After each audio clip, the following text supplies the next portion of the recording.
ओम का नियम सबने हाई स्कूल में पढ़ रखा होगा। ओम का नियम सबने हाई स्कूल में क्या पढ़ रखा है कि जो दो इलेक्ट्रोडों पर स्थापित विभवांतर है उन पर प्रवाहित होने वाली विद्युत धारा एम्पियर की समानुपाती होती है।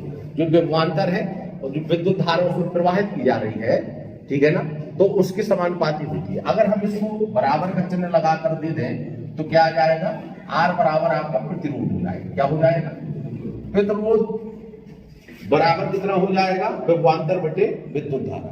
विद्युत धारा काय में आएगी, एम्पियर। ये काय में आएगा, वोल्ट में। वी मतलब वोल्ट विभवांतरवाद के लिए है, आई एम्पियर में मतलब धारा कितना करंट फ्लो किया गया वो एम्पियर में। जैसे एमसी वगैरह में नहीं लिखा रहता 32 एम्पियर 28 एम्पियर ऐसे। फिर आता विशिष्ट प्रतिरोध, कहता है किसी चालकता पर स्थापित किसी विलयन पर उसकी चालकता ज्ञात करने पर स्थापित प्रतिरोध उनके इलेक्ट्रोडों के बीच की दूरी L के समानुपाती होता है व उनके इलेक्ट्रोडों के अनुप्रस्थ काट के क्षेत्रफल के व्युत्क्रमानुपाती होता है। अब जैसे ये है उस प्रकार से हमने कल बताया था, इनके बीच की दूरी दो इलेक्ट्रोड होते हैं, एक इलेक्ट्रॉन देने वाला और एक इलेक्ट्रॉन ग्रहण करने वाला। अब ये बीच की दूरी L के प्रतिरोध इनके बीच की दूरी L के समानुपाती होगा और जो A है इनके अनुप्रस्थ काट का क्रॉस सेक्शन का व्युत्क्रमानुपाती होगा। तो हम कैसा लिख सकते हैं, R समानुपाती L अपॉन A, या और कैसे लिख सकते हैं, R बराबर rho into L upon A। अब क्या कर सकते हैं, अगर इतना हो गया तो ये तो गीला है,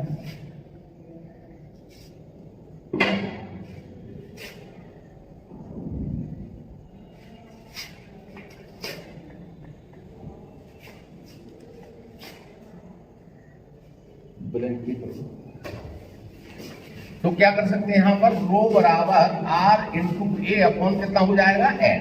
तो रो क्या था आपका, विशिष्ट प्रतिरोध। रो क्या है, विशिष्ट प्रतिरोध है। रो समझ में आ गया। आर कैसे पता चलेगा, जब हमको विभवांतर दोनों इलेक्ट्रोडों के आवेशों का अंतर प्राप्त होगा, आई उस पर कितने एम्पियर का करंट जा रहा है, आर पता चल गया। अब आर से हमको रो निकालना है, तो आर जहां पर स्थापित इलेक्ट्रोडों के बीच की दूरी एल के समानुपाती और उनके अनुप्रस्थ काट के क्षेत्रफल के व्युत्क्रमानुपाती होगा, तो हमको सब कुछ पता चल जाएगा। फिर आता है चालकता। चालकता को सी से प्रदर्शित करते हैं। यह किसी चालक प्रतिरोध के व्युत्क्रम के बराबर होती है। किसी प्रतिरोध के व्युत्क्रम के बराबर होती है, किसी भी प्रतिरोध के व्युत्क्रम के बराबर होती है। फिर आता है आर का मात्रक क्या होगा, आर का मात्रक जैसे एल का यहाँ सेंटीमीटर होता है, इसका वर्ग सेंटीमीटर होता है, ऐसे आर का मात्रक होता है, प्रतिरोध का मात्रक होता है आर की इकाई क्या होती है, ओम। ठीक है, तो यहाँ 1/ओम लिखेंगे तो बराबर ओम इनवर्स आ जाएगा, या इसका हम ऐसे चिन्ह भी बना सकते हैं, या अगर ओम इनवर्स को महो भी लिख सकते हैं, या एक सीमेंस भी हो सकता है, कह सकते हैं। ये सब इकाई होती है चालकता की, या तो ओम इनवर्स होगा, या महो होगा, या सीमेंस होगा। Ohm M H O, ohm inverse मतलब उल्टा लिख देंगे तो महो हो जाएगा, बन जाएगा इतना दीपा बन जाएगा। ठीक है, अब आती विशिष्ट चालकता। जैसे विशिष्ट प्रतिरोध था वैसी विशिष्ट चालकता हो गई। अब विशिष्ट का मतलब होता है किसी एक स्पेशल वैल्यू को डिटरमाइन करना। एक स्पेशल वैल्यू को हमने सपोज कर लिया कि इतने ग्राम था, इतने सेंटीमीटर था, इतने वैल्यू थी, निश्चित मात्रा की बात हो तो वो विशिष्ट है। जैसे आप घर पे अपने कोई यहाँ पर गोदरेज बनवाओ तो आपने कह दिया कि हमारे घर पे कारीगर से गोदरेज बनवानी है, 4 फीट 2 इंच की जगह खाली है और ऊंचाई पे हमारी यहाँ पर 6 फीट की जगह खाली है। अब कारीगर ने नापा नहीं, वो चला गया और 4 फीट 2 इंच के हिसाब से 6 फुट की लंबाई के हिसाब से बना के ले आया। अब वो फिट कर रहे थे, वो फिट नहीं हो रही थी, वो क्या करेगा, रिंदा लगाएगा, लगाएगा नहीं लगाएगा, इसका मतलब विशिष्ट नहीं है। अब कारीगर आएगा, पहले 4 फुट 2 इंच नापेगा, फिर 6 फुट नापेगा, फिर अपनी बनाएगा और जैसी ला के रख देगा फिट हो जाएगी, वो विशिष्ट हो गई। मतलब जो स्पेशल है, स्पेशल का मतलब होता ना जो परफेक्ट साइजिंग हो, है ना। जैसे वो दुकानदार पूछता आपको कितने नंबर जींस लगी, पूछता आपको 32 नंबर दे दो, विशिष्ट हो गई। वो 32 ही दिखाएगा, आपको 34 36 की दिखाएगा, और जींस दिखाओ जो हो जाएगी वही पहन लीजिए, तो परेशान होता है ना। तो विशिष्ट चालकता को हम कप्पा से प्रदर्शित करते हैं। कप्पा को ऐसे बनाते हैं, इसको कहते हैं कप्पा। क्या कहते हैं, न टप्पा न पप्पा न कप्पा, ओनली कप्पा। ठीक है, तो कप्पा जैसे चालकता थी प्रतिरोध के, तो कप्पा हो जाएगा विशिष्ट प्रतिरोध के। इकाई को सब निकाले होंगे। अब विशिष्ट क्यों हुआ? क्योंकि रो की मात्रा रखो यहाँ पर 1/a बराबर करके r इंटू ए अपॉन एल।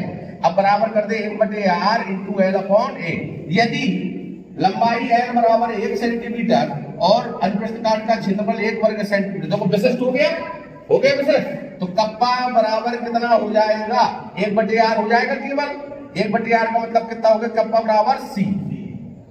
तो विशिष्ट चालकता, उसकी अगर विशिष्ट प्रतिरोध, विशिष्ट किसी स्पेशल क्वांटिटी की बात करें तो उसकी चालकता की इक्वल होगी। ठीक है, अब यहां से बढ़ते हैं तुल्यांक की चालकता की। इसके लिए अब तुल्यांक की चालकता क्या है, थोड़ा जल्दी जल्दी करते हैं, नई हेडिंग भी आएगी। अब तुल्यांक की चालकता, तुल्यांक की चालकता को ये लैम्डा का चिन्ह है, ऐसा भी कह सकते हैं, ऐसा भी कह सकते हैं। ठीक है, लैम्डा ई क्यू ऐसे भी लिख सकते हैं, बात एक ही है। आने को मन नहीं लग रहा क्या? मन नहीं लग रहा क्या? हम तो नहीं लग रहा, तुम नीचे देख। अरे तो यहाँ देखो, वो तो लिखा है, वो तो घर पे भी देख सकते हैं। अब तुल्यांक की चालकता में क्या कहता है कि उस विलयन की चालकता, उस विलयन की चालकता जिसमें, अब देखो जिसमें, अब अगर कोई मात्रा आ जाएगी तो चालकता नहीं, विशिष्ट चालकता होगी। जिसमें 1 ग्राम तुल्यांक, 1 ग्राम डैश लगा के तुल्यांक लिखेंगे, विद्युत अपघट्य घुला हो, विद्युत अपघट्य घुला हो कहते हैं। अब देखो बिलियन की तो कोई तो आयतन होगी, कोई तो क्वांटिटी निश्चित होगी, बिलियन की वो अलग बात है। तो लैम्डा ई क्यू बराबर किसके चालकता, मतलब 1 ग्राम है तो कप्पा के बराबर हो जाएगी विशिष्ट चालकता। तो बिलियन का आयतन v मल्टीप्लाई कप्पा। अब v की गणना कैसे करेंगे भाई? v की गणना करनी है, उसमें कितना बिलियन था? तुल्यांक के लिए हमेशा नॉर्मलता वाला फैक्टर काम करेगा। तो हम यहां बताते हैं, तो देखो जरा, कल भी बताया था। नॉर्मलता बराबर क्या होता है? क्या होता है? विलय के ग्राम तुल्यांकों की संख्या, तुल्यांकों की संख्या बटे विलयन का आयतन लीटर में। अब क्या ग्राम तुल्यांक बराबर क्या होता है? ग्राम तुल्यांक बराबर भार बटे तुल्यांकी भार। यही तो ग्राम W डैश लगा मतलब नीचे का है, अगर डायरेक्ट लिख देते तो फिर चाहे जैसे लिखते रहोगे, मतलब तरीका यही है। तो अब कहता है नॉर्मलता को n से प्रदर्शित कर दिया हमने, बराबर W बटे ई क्यू बटे क्या V। अगर लीटर में बनाएंगे, ये वैल्यू जब होती है सवालों में या प्रयोगशाला में तो ml में काउंट करते। पहले हम कोई भी पात्र लेते, बोले 250 ml का बीकर है, 10 ml 15 ml की पिपेट है, 25 ml की पिपेट है, measuring cylinder 10 ml 20 ml 25 50 ml का है, तो एवरीवेयर ml इज रनिंग। तो हमको क्या करना है? कन्वर्ट करना है काय में? लीटर में। तो ml को लीटर में करना, क्या करेंगे? बटे कर दे।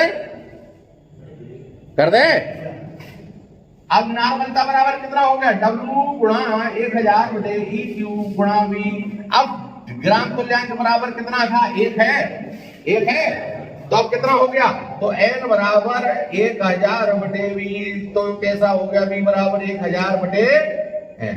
सूत्र क्या बना? लैम्डा इक्विवेलेंट बराबर कप्पा गुणा 1000 बटे n बन जाएगा। हम वीडियो भी देंगे, हो जाएगी।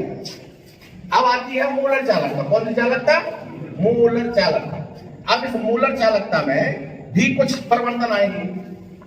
अब मोलरता का संबंध अणुभार से है, नॉर्मलता का तुल्यांकी भार से, ये सबने पता है। और विलयन में भी पढ़ा रखा था, तुमने 11 में भी पढ़ा होगा, 9 में भी पढ़ा होगा, अब याद नहीं, अलग बात। मोलर चालकता लैम्डा m, उस विलयन की चालकता जिसमें 1 ग्राम अणु विद्युत अपघट्य घुला हो, क्या कहलाएगा? मोलर चालकता कहलाएगी। उस विलयन की चालकता क्या कहलाएगी? मोलर चालकता। अब कंसेप्ट वही है, अब बस मोलरता आ जाएगी। तो मोलरता कैपिटल M बराबर विलय के मोल बटे आयतन लीटर में विलयन का। विलय के मोल बराबर कितना? भार बटे अणुभार। तो m बराबर भार बटे अणुभार बटे आयतन लीटर में बराबर W गुणा 1000 बटे mW गुणा V हो गया।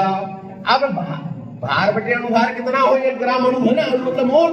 या मॉलिक्यूल, तो कितना हुआ W अपॉन एम, W बराबर 1, तो M बराबर 1000 बटे V, तो V बराबर 1000 बटे मोलरता, तो लैम्डा M बराबर kappa multiply 1000 upon M, M is molarity, M क्या है मोलरता, N क्या था नॉर्मलता। अब बन जाएगा, आगे बढ़े, ठीक है। अब पढ़ना है चालकता का मापन। चालकता को मापने के लिए हमें सूत्र बताया था 1/R। अगर हमें किसी चीज का प्रतिरोध ज्ञात हो गया, हमें किसी चीज का प्रतिरोध ज्ञात हो गया, तो उसकी चालकता ज्ञात हो जाएगी कि नहीं होगी? किसी को इस बात में शंका, किसी को शंका नहीं है ना? अगर किसी को शंका हो तो पूछ, अगर प्रतिरोध पता हो गया तो हम प्रतिरोध पता है तो सब कुछ पता, प्रतिरोध कैसे पता होगा? V से हो जाएगा, I से हो जाएगा, L से हो जाएगा, A से हो जाएगा, बहुत सारी युक्तियां मिलेगी प्रतिरोध को पता करने की। कहीं ना कहीं से कनेक्शन है आर का, फिजिक्स भी ऐसी चलती है आपकी, न्यूटन ऐसी चलती है, इसका कनेक्शन उससे, उसका संबंध इससे, इसका संबंध उससे, उठा के रखो इसके ऊपर उसको, उसके ऊपर उसको, ऐसी रखते ना। तो ये कहता है किसी विलयन की चालकता को मापने के लिए उसके प्रतिरोध को मापना होता है, जिसके लिए निम्न 2 प्रकार के महत्वपूर्ण बिंदु हैं। सबसे पहले आता है चालकता सेल, फिर आता है व्हीटस्टोन सेतु। सांद्रण परिवर्तन के साथ चालकता का मापन चालकता सेल द्वारा।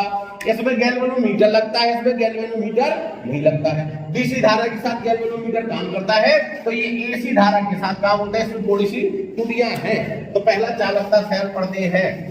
कहता है कि यह पाइरेक्स कांच का बना हुआ, ये पाइरेक्स कांच का इस प्रकार से डिजाइन रहता है, आपको उसमें डला होगा, पीडीएफ में मिल जाएगा। तो इसमें जिसकी चालकता मापनी है वो अलग बात है। अब हमने पाइरेक्स कांच का एक पात्र ले लिया, किसका ले लिया? पाइरेक्स कांच का पात्र, ठीक। अब उसमें तो हमने प्लेटिनम की पीटी इलेक्ट्रोड लगा दे, या किसी और के इलेक्ट्रोड लगाना चाहो तो लगा सकते हो, लेकिन इलेक्ट्रोड हमेशा ऐसे हो जो ध्रुवीकृत ना हो, मतलब वो स्वयं नाम क्रिया करने लगे। उनका काम है इलेक्ट्रॉन का, एक का काम है देना, एक का काम है लेना, और सर्किट को पूरा करना तरीका। अब जो क्रियाशील इलेक्ट्रोड होंगे उनको नहीं, क्रियाशील इलेक्ट्रोड जल्दी खराब हो जाएंगे। जो अक्रिय धातु के इलेक्ट्रोड हैं दैट आर बेटर, मतलब वो बेहतर है किसकी तुलना में? जो सक्रिय है। भाई इनका काम है इलेक्ट्रॉन, आपको पता चला खुद ही का क्षय होने लगा इलेक्ट्रोड का, खुद ही आयनित हो गया, तो क्या करोगे आप? तो इस पर लेप लगा देते हैं, प्लेटिनम ब्लैक का, कार्बन ब्लैक का, ग्रेफाइट का इलेक्ट्रोड भी लगाते हैं लोग, तो उसमें कार्बन ब्लैक का लेप लगा देते हैं, प्लेटिनम में प्लेटिनम ब्लैक का लेप लगा देते हैं, जला करके उसको पूरा कोट हो जाता, तो ध्रुवीकृत होता। अगली हेडिंग में, तीसरी हेडिंग में आएंगे। तो कहता है किसी विलयन की चालकता को मापने के लिए हम उसके प्रतिरोध को मापना होता है, इसीलिए एक बेहतर युक्ति है सेल स्थिरांक, जिसको कहते हैं सेल स्थिरांक या चालकता सेल। तो इसमें क्या कहता है? दोनों इलेक्ट्रोडों के बीच की दूरी L व उनके अनुप्रस्थ काट का क्षेत्रफल L का अनुपात नियतांक होता है। क्या होता है? दोनों इलेक्ट्रोडों के बीच की दूरी L और उनके अनुप्रस्थ काट का क्षेत्रफल A का अनुपात नियतांक होता है, जिसे सेल स्थिरांक कहते हैं। और इस पूरी प्रक्रिया को हम चालकता सेल कहते हैं। अगर हमको R L अपॉन A ज्ञात हो गया तो R पता चल गया, R पता चल गया, R बराबर ही तो R समानुपाती L अपॉन A था।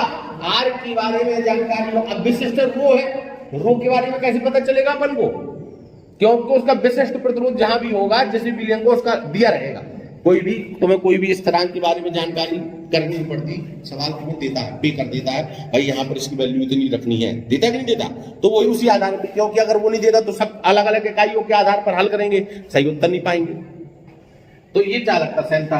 तो इनके बीच की दूरी है और इनके अनुप्रस्थ काट का क्षेत्रफल A का अनुपात नियतांक होता है। नियतांक होता है तो सेल स्थिरांक हो गया, सेल है तो स्थिरांक हो गया, सेल स्थिरांक कहते हैं। ठीक है, अब आज इतना ही कर लो, ठीक है। अब इसके बाद तुम्हारा क्या कहते हैं?